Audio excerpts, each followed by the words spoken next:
first of all, we should get into some of the broader polling. There's been some polling yesterday done by Redfield and Wilton Strategies showing the gap between Sir Keir Starmer and Liz Truss. Now, in this poll, it suggests that Liz Truss is 1 point ahead of Rishi Sunak, really climbing over the last few weeks.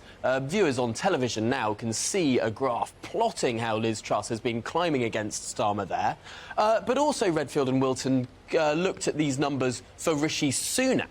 And looking at Rishi Sunak's numbers, he has dipped slightly below Sir Keir Starmer. He's around 6 points below Sir Keir Starmer in that head-to-head. Now, Chris Curtis, how much do these numbers, these head-to-head numbers, matter when it comes to looking at future general elections?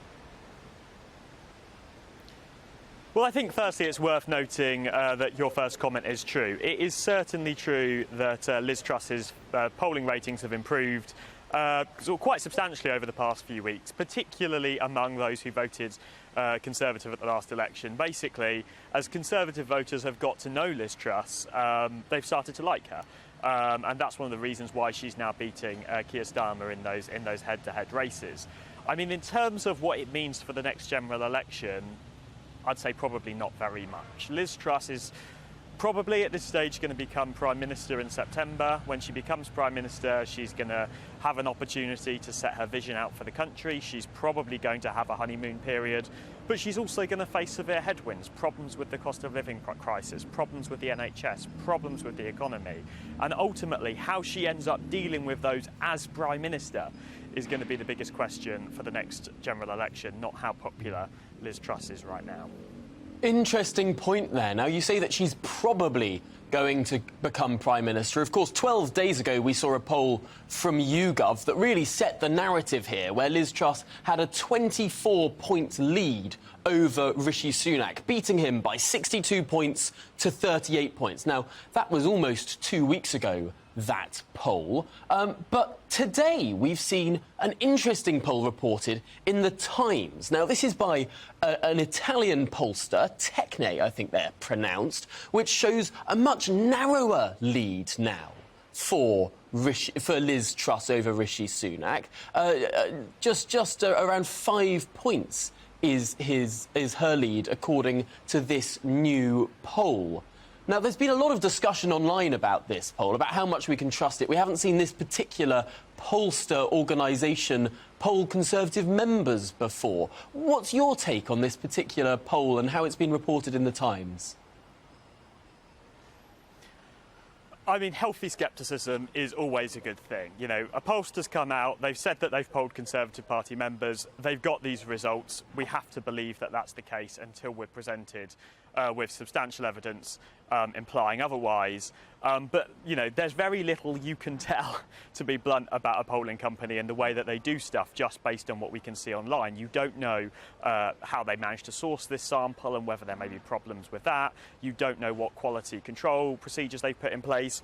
You don't know the approach that they've taken to weighting and sampling. So there's still lots of unanswered questions that I'd like to know the answer to before I can sort of confidently say that I trust these numbers. But ultimately at this stage, I'm still a lot more trusting of those pollsters who have done Conservative Party members polling before, like YouGov, or, you know, I back what we're doing as well because I know the methods that we're using. But ultimately, I'm a lot more trusting of them because they've got a record that they've stood by in previous elections. So, to some extent, this might be a bit of a surprising result that we've seen from this pollster who hasn't asked these kind of questions before. We might want to take it with a bit of a pinch of salt at this stage. Yeah, I think that's certainly true. I also think it would be, you know, it'd be helpful if we got a few more details about how this poll was done, just to clean up some of these arguments that seem to be happening and to give people a lot more confidence in those answers. But yes, I mean, definitely take it with a pinch of salt, and you should always take outlier polls with a pinch of salt as well when they're showing something different from what the status quo, or from what the rest of the polls are showing, and that stands regardless of who's doing that polling.